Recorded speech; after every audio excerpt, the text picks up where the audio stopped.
હોળી એટલે આદિવાસીઓનો મુખ્ય તહેવાર.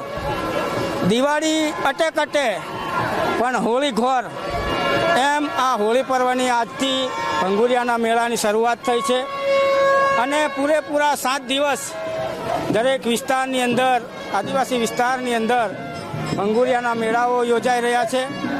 અને ભંગુરિયાનો મેળો જે દિવસે પૂરો થશે તે દિવસે હોળી માતાનું દહનનો કાર્યક્રમ રાખવામાં આવ્યો છે. એના પછી ચૂલના મેળાઓ યોજાશે, કમાટની ઘેરનો મેળો પણ યોજાશે.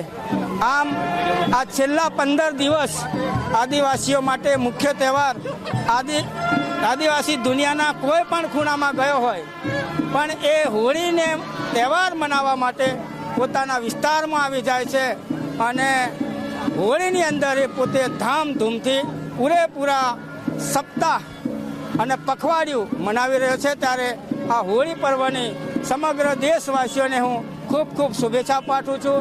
ખાસ કરીને મારા આદિવાસી વિસ્તારના તમામ માતાઓ, ભાઈઓ, બહેનો અને યુવાન સાથીઓને પણ હોળી પર્વની શુભેચ્છા પાઠવું છું અને વિનંતી પણ કરું છું કે આપણે પણ સંસ્કૃતિ સાથે જોડાઈને હોળીના પર્વની અંદર નાચ ગાન સાથે આ એક પખવાડિયું ઉજવીએ, એવી શુભેચ્છાઓ.